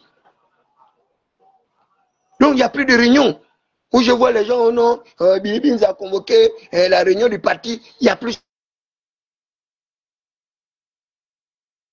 C'est que cette résolution soit exécutée. On ne veut plus entendre le rassemblement de l'Union démocratique, de quoi là, appelle les militants, il n'y a plus de ça. Les militants n'existent plus. Ces partis n'existent plus. Donc, quand Gervais Onial va vous appeler pour dire qu'il y a la réunion, dites à Gervais Onial que le parti n'existe plus. Donc, la petite bataille qu'ils font là pour dire qui va contrôler le parti, ça, ce sont des conneries, c'est la manipulation. Maintenant, ce sont les élus de ces partis. Et donc, le seul député de Gervais Onial, c'est lui qui a un seul choix. Parce que là-bas, on ne s'exprime que par groupe parlementaire. Là-bas, il n'y a pas les individualistes. Donc, il a le choix d'aller trouver les indépendants. Ils sont 7 ou 8. Voilà, il part là-bas dans le groupe des indépendants pour voir comment former le 3e groupe parlementaire. À défaut, il prend son parti, il rentre au Parti démocratique gabonais pour augmenter le nombre de petits députés là que le parti a. Ou bien, s'il est gourmand, assoiffé d'argent, malhonnête et malotru, ils vont gonfler les rangs de l'Union démocratique des bâtisseurs. Comme ça, ils vont quitter de 109 députés à 110 députés. Donc, il y a les 2 membres de l'Union nationale. Donc, s'ils vont rejoindre les bâtisseurs, ça va leur faire 111 députés. Le seul député de Gervais Onial qui va aller les rejoindre, ça fait 112 députés. Il y a encore quoi? Les 2 députés de Barreau-Chambrier, ça va faire 114 députés. Ils ont encore qui là encore là, les petits menus frétins. Voilà, le député de Ange Kevin Zingo. Ça fait, donc ça va monter, ça va monter, ça va monter, et puis c'est terminé. Voilà, la conclusion, c'est celle que je vous avais dit. Que je suis la voix des sans-voix, je suis la 3e voix. La voix du non-alignement. Je refuse de m'aligner. Appartenir à l'Union démocratique des bâtisseurs. Je meurs, je ne m'aligne pas là-bas. Je ne m'aligne pas là-bas. Je ne vais jamais adhérer dans ce parti politique. Jamais. Même si le président me demande d'aller là-bas, je vais dire, monsieur le président, je vous en prie. Je préfère vous soutenir hors de cette structure. Laissez-moi là où je suis. Je ne veux pas aller là-bas. Je ne veux pas aller là-bas. Et j'ai mes raisons et je sais pourquoi. Parce que ça ne marchera pas. Ça ne va pas marcher. Là, vous le voyez là. Après, ils vont s'entretuer. Pour être le président de l'Assemblée, le président du Sénat, le vice-président, les assesseurs, les questeurs et autres là. Vous allez voir la suite. Plus au gouvernement. Vous allez entendre la suite. Ils vont terminer là-bas en bandoulière. C'est une transition qui va mal s'achever. Je vous l'avais dit. La transition là, elle va mal s'achever. Ils vont s'entretuer là-bas. C'est un panier à crabe, l'Union démocratique des bâtiments. Au moins, les pédégistes, ils sont tranquilles. Hein? Ils sont 16 députés. C'est facile, ils vont faire leur groupe parlementaire. Ils ont les experts dans plusieurs domaines. Donc là-bas, il n'y a pas eu trop de bras cassés qui ont été élus. C'est de grosses légumes avec des expériences multiformes, avec les papiers. Quand tu vois un Jean-François Ndongou, tu ne vas pas dire que c'est un moins que rien. Tu vois Angélique Ngoma, tu ne vas pas dire que c'est une menu frétine. Tu vois Blaise Lembe, tu ne vas pas dire que c'est un fantassin. Donc, tu vois encore les Camilin Toutou. Donc, les 16 députés du PDG sont des vrais calibres. Des députés à la dimension nationale. Des députés qui ont une expérience, une certification, une expertise. Là, je pleure là seulement pour mon frère Ndéné. Voilà des gens qui vont animer, qui auraient pu animer la prochaine assemblée. Quand bien même, le déséquilibre est là parce que vous animez l'assemblée, oui, mais à la fin. À la fin, c'est le vote. Donc, il n'y aura jamais de vote puisqu'ils ont toute la majorité. Donc, il n'y a rien, il n'y a pas de contrôle. Tout ce qu'on va faire là, c'est seulement le prince qui va légiférer. Même la légifération par ordonnance, là, c'est même bêtise. Mais ils ont tout gagné. Donc, il n'y a plus rien. C'est le parti unique. Je vous l'avais dit. Et c'est dommage. Et comme il n'y a plus de parti politique, qu'est-ce qu'ils vont faire? Ils vont nous rejoindre maintenant à la société civile, parce que la société civile est reconnue. Elle est reconnue par la Constitution. Elle est même protégée. Mais là où ils sont surpris des bêtes, c'est que lorsqu'ils sont allés au dialogue, la reconnaissance juridique de la société civile, mais elle n'a pas été suivie d'une espèce de normalisation. Parce que qui est membre de la société civile? Quels sont les critères d'appartenance à la société civile? Ils ne les ont pas définis. Tout le monde dit être de la société civile. Mais si une société civile désorganisée comme ça, hétéroclite et disparate avec des membres mielleux, budgétivores, des phalangistes. Ça là, c'est les gars, la société civile que vous voyez là, les kounabélistes comme ça. Des prostituées sociaux comme ça là, qui ont des gens qui ont faim, ils sont là, on dirait des mendiants, des margouillas comme ça c'est la société civile. C'est maintenant qu'il faut organiser la vraie société civile parce qu'elle est reconnue par notre loi fondamentale. Il faut la structurer. Il faut identifier les acteurs de cette société civile pour que cette société civile soit également une autre alternative, une autre troisième ou quatrième voie. Pour que nous ne sombrons pas totalement vers cette paralysie, cette monotonie qui va, une fois de plus, jeter le pays vers un climat délétère au lieu d'un climat apaisé. Donc la démocratie pluraliste a été obstruée, elle a été manipulée, maquillée, voilà, la fin de la transition s'est terminée. Et on vous avait bien dit que cette loi fondamentale, cette constitution mortifère n'allait nous apporter rien de nouveau et qu'on va sombrer dans le totalitarisme. C'est fini, on est en plein. Et c'est tant mieux ainsi, les amis. Vous ne pouvez pas savoir combien de fois je suis heureux de me retrouver dans cette ère de la transition totalitaire.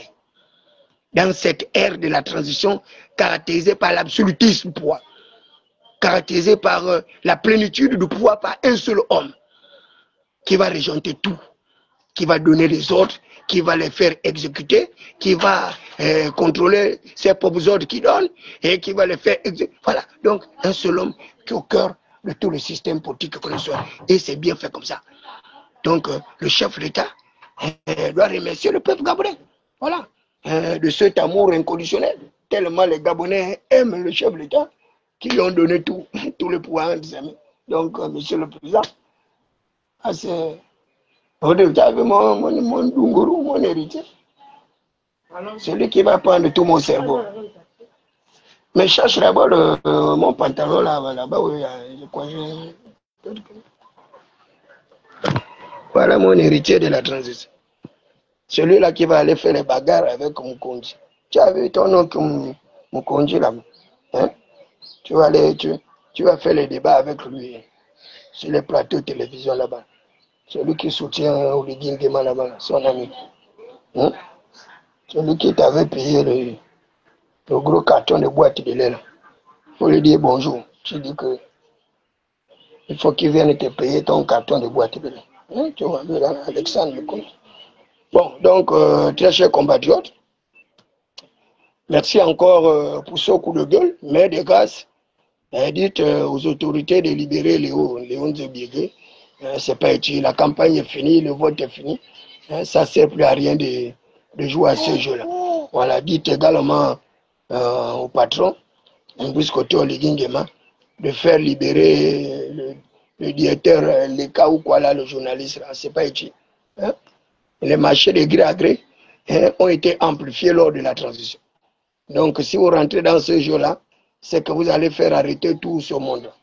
Parce que c'est pendant la transition qu'il y a eu la multiplicité des marchés de gré à gré et le ministre de l'économie, le ministre du budget l'a dénoncé.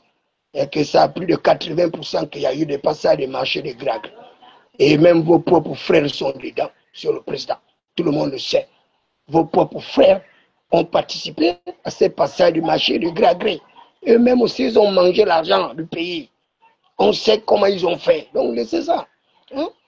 Il faut effacer cette période-là. La 5e République doit être un passage nouveau, avec des Gabonais nés de nouveau. Oubliez toute cette art-là pendant la 4e République. Tout ce que les gens ont fait, ils ont volé, ils ont tué, ils ont fait quoi? Pour le moment, oubliez ça. Laissez ça derrière. Voilà, laissez ça derrière. Et voilà, passez à autre chose. Nous attendons la 5e République avec les nouvelles institutions. Non, nous attendons. avec les nouvelles institutions. Parce que c'est dans la 5e République là que vous allez trouver la 3e voie, la voie des non-alignés. C'est là-bas où vous allez me trouver. Donc pour le moment, vous pouvez jouer votre tongoro et parler. Bon.